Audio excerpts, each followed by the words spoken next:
Hello everyone. Now the continuation for the part 8 is already we have discussed about that the what is the position of nodes and antinodes. Means x is equal to 0 or wherever the positions of minimum amplitude is called as nodes and where the maximum amplitude is called as nodes already we have discussed. According to that, when the modes are formed means whenever the vibrating string or vibrated between the two rigid supports, then it will some of the loops are formed. Means whenever the modes are formed, in that case the types of modes of what is the determination, what is the values of modes of vibration. Then the lowest possible natural frequency that can be a string or that can be a wave can be possible is called as a fundamental frequency. Means the minimum frequency which can the string can vibrate is called as it's a natural frequency, that is called as fundamental frequency. In case of the fundamental mode of vibration, first of all, when this is the one loop has formed, this is called as fundamental frequency. Then what is the value? Means we know that the nodes 0, 1, the one node has formed, so that's why n is equal to 1. Then length L is equal to lambda by 2. Already we know that position we have taken that x is equal to L, so that's why L is equal to lambda by 2. Then the wavelength is lambda is equal to 2L wherever the cross multiplied, then lambda is equal to 2L we can get. From the equation for the speed of a wave,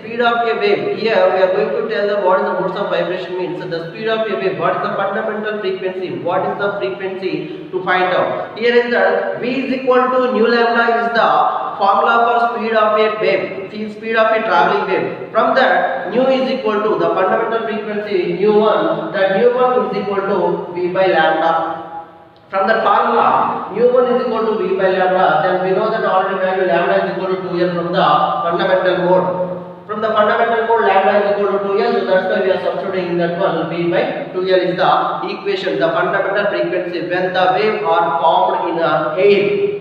When the wave is formed in air. If in case of a string, we already know that whenever the velocity or speed of a wave in a string is the V is equal to root T by mu is the equation for the speed of a wave. From that equation for string V is equal to root T by mu, if we substitute that by V value in the equation, then we can get mu1 is equal to 1 by 2L into root T by mu. This is the fundamental frequency or first harmonic or a fundamental frequency. We can say it is a fundamental frequency from that equation. Then the second mode of vibration means whenever the two loops are formed in a vibrating string, then 3 nodes and 2 antinodes are formed. 3 nodes and antinodes, 2 antinodes means 0, 1, 2. 2 nodes, n is equal to 2. From that, n is equal to the length of the loop is lambda by 2. Already from the first harmonic we have derived that. Then n is equal to lambda by 2. Same as n total length n is equal to 2. If we substitute this n is equal to 2, then we can get n lambda by 2 lambda by 2. From this equation lambda is equal to we know that whenever cross multiplied, then lambda is equal to 2L by 2 value. From this equation, we have the equation for nu is equal to V by lambda. From the equation fundamental frequency, so nu2 is equal to V by lambda. From that equation 2V by 2L, this is the value, the frequency, second fundamental frequency means second harmonic or first overtone, which is called as the second harmonic or first overtone. So in the second harmonic or first overtone, if in case of a vibrating string, if the modes are happened in the vibrating string, if the vibrating string V is equal to root T by mu is the formula for velocity. If we substitute that velocity is equal to root T by mu formula in the equation, then we can get nu2 is equal to 2 by 2L root T by mu, because of V is equal to root T by mu. This is the formula for second harmonic or first overtone in when the modes are happened, modes are made in the vibrating string. Then nu2 is equal to 2 by 2L root T by mu. But we know that from the fundamental frequency nu is equal to 1 by 2L root T by mu. 1 by 2L root T by mu. So we can write 2 into 1 by 2L root T by mu. From that equation we can write nu2 is equal to 2 into nu1. Nu2 is equal to 2 into nu1. That is the second harmonic or first overtone. And the third harmonic mode is we can write that whenever the 3 loops are formed then 1, 2, 3, 4 means 0, 1, 2, 3, and n is equal means n is equal to 3. N is equal to 3. And antidotes are 3 form. So that's why n is equal to 3. The number of nodes are 3. So that's why from the n is equal to 3, then L is equal to, we know that 3 lambda by 2 we can get. By the calculation, the new 3 means the third harmonic or second overtone. Mu 3 is equal to V by lambda. But we know that lambda is equal to 2L by 3. If we substitute that value 3V by 2L with the equation we can get.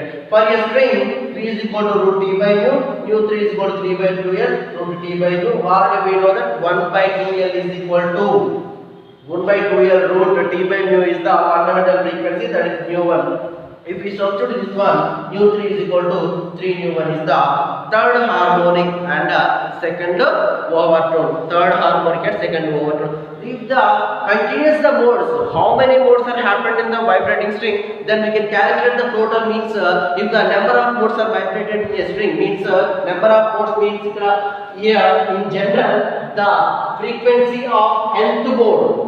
Frequency of nth mode of vibration in a string, then we can get for again mu n is equal to nv by 2l, nv by 2l. Then here the total we can get that v by 2l means there is the mu1 means v by 2l is the mu1 means fundamental frequency. So that's why we can write that mu n is equal to number of loops happened, number of modes happened, number of modes into mu1. Number of modes into mu1. So that's why mu n is equal to n into mu1. So the node so produced is called nth harmonic. The node so produced is the nth harmonic. Then n minus 1th overtone means less than 1, minus 1. The number of harmonics, how many number of harmonics found in a loop? Then that is minus 1, n minus 1th of overtone means this is the modes of vibration. Whenever there is string or in air, we use the fundamental frequency is V is equal to V by L, mu is equal to V by L, and mu is equal to a string 1 by 2L to T by mu. Because of string is having that, whenever we vibrate that string, it contains some tension developed in the string, and at the same time depends on its linear density also. So that's why we are containing that. Here L is also length. It depends on the vibration is depends on the length also. Because of if the length is more, the number of modes are formed, then obviously the tension will be developed less, and at the same time here the linear density also depends on the frequency. So that's why here the modes are happened when the fundamental frequency is depends on that length, tension, and its linear density also. From that, if there are three laws are there in the whenever the modes of vibrating a stretched string, then the three laws are. So the laws of vibrating strings are 3 times. The 3 laws of vibrating strings are: when the string is vibrates n loops, then the frequency of the vibrating string is mu n is equal to n by 2L root T by mu. When the string vibrates in n number of loops are formed, it depends on its loop. So that's why here the fundamental frequency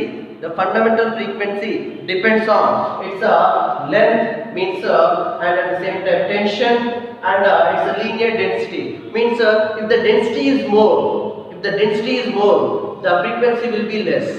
The density is more, frequency will be the less. If the more tension is developed in the string, then its frequency will also increase. For example, guitar, sitar, the musical instruments, whenever we play it, then if the string's density is more, then the sound and the vibrations, the frequency will be less. We can't hear the more voice or more sound and more frequency, more oscillations from that string. So the less density strings are used. Whenever he uses the more tension of the string can be break. So here the frequency also depends on the tension, linear density, and at the same time its length also. If the length is more, then frequency will be less. So that's why here the 3 laws of vibrating string is there. The first one is law of length. The law of length. The fundamental frequency of a vibrating string, is inversely proportional to its length of the string. It's a length of the string. Earlier we already discussed about that. When the length of the string is more, and its frequency will be less. For example, if we take the long length of the string and we vibrate, then the frequencies will be less. Like that. If the length of the string is more, then we can hear that in the guitar. If we vibrate the string for long length, then we can't hear that much of frequency, that much of sound. Whenever the length is decreases, the frequency will be more. So that's why we can say that the fundamental frequency of a vibrating string is inversely proportional to its. If the length is decreases, then its frequency will be increases. Then so that mu1 by mu2, from that mu1 is equal to constant. From that formula we can write that mu1 by mu2 is equal to L2 by L1. Then next, second equation. The second equation is the fundamental frequency mu is directly proportional to the square root of its tension developed in the string. Means the fundamental frequency is directly proportional to the square root of the tension in the string. Because of whenever we vibrate the string, then the string, if more tension developed in the string, then we can hear the more frequencies, more sound. If the string is normally get tensed, then we can hear the less frequency.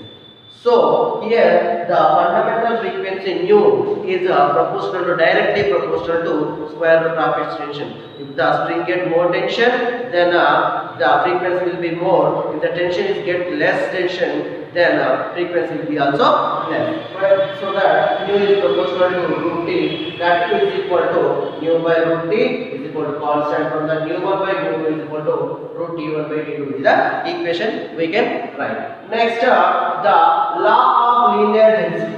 Law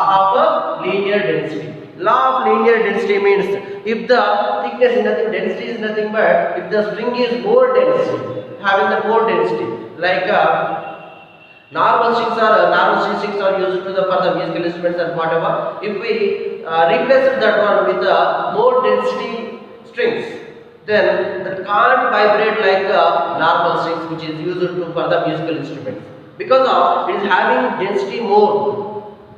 The density more or less, but the string can't vibrate the normal strings are used to the musical instrument. So that's why it depends on the density also. So that's why I say that the fundamental frequency of vibrating string is inversely proportional to the linear density of the string.